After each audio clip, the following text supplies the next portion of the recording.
In a quiet town in Ohio where the autumn leaves fell slowly over narrow streets, there lived an elderly woman named Eleanor Whitfield.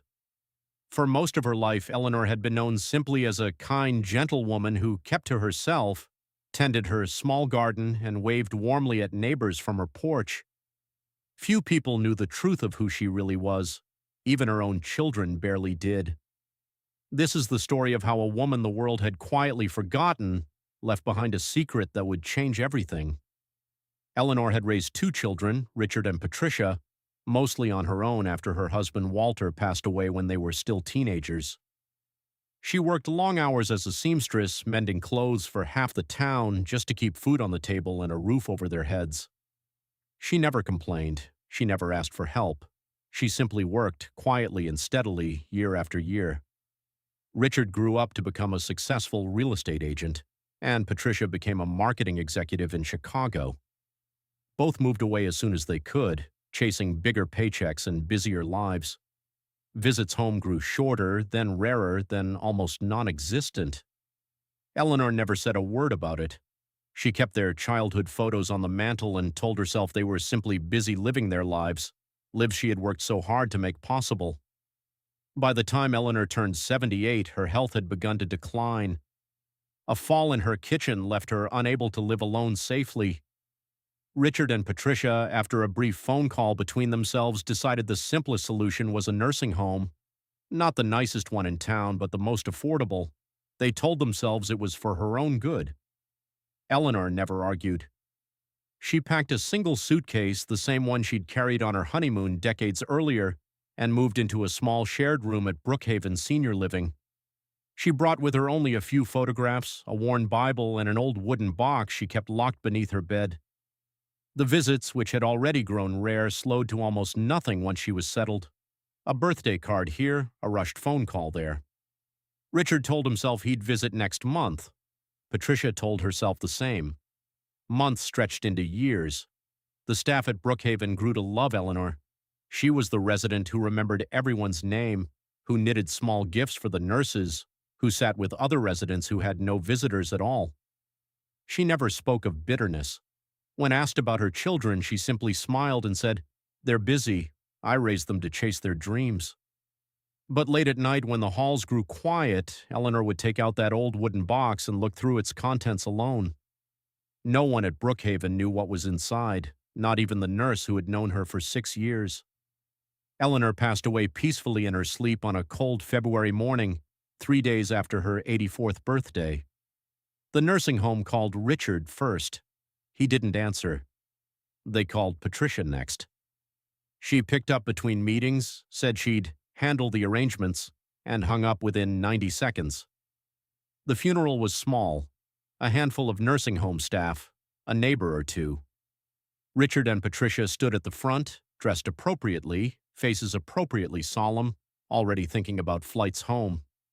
It was the nursing home's administrator, a woman named Carol who had known Eleanor for years, who handed Richard the wooden box after the service.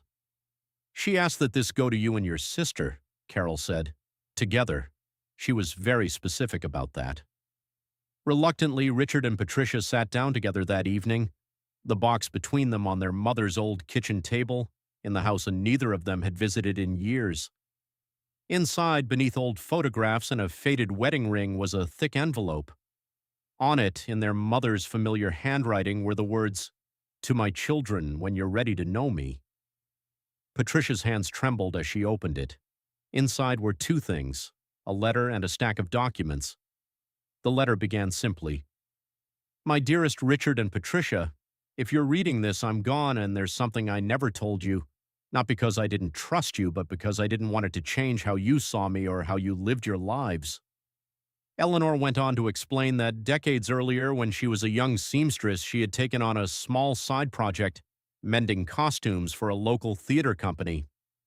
One of the actors she'd befriended, a struggling young man with a head full of ideas, had asked her to invest a small sum, just $200, the only savings she had, into a strange new company he and a few friends were starting.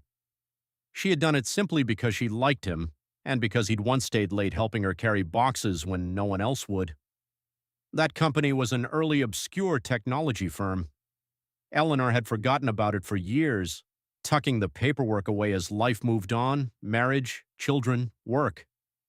But the company had not failed.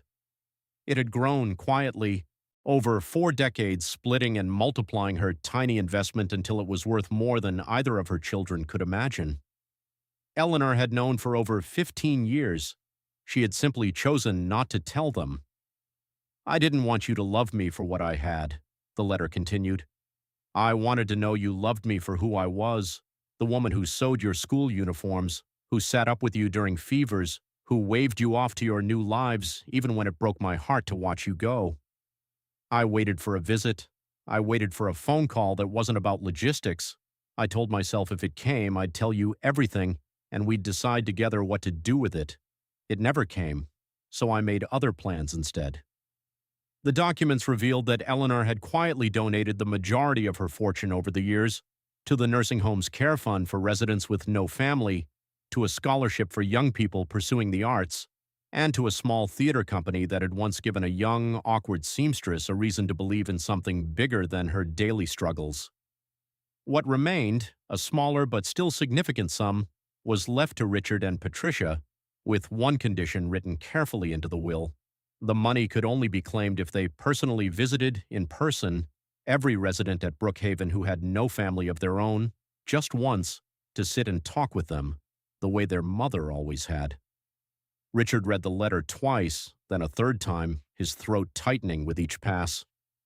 Patricia wept openly at the table, the same table where decades earlier their mother had sewn buttons back onto their school shirts by lamplight.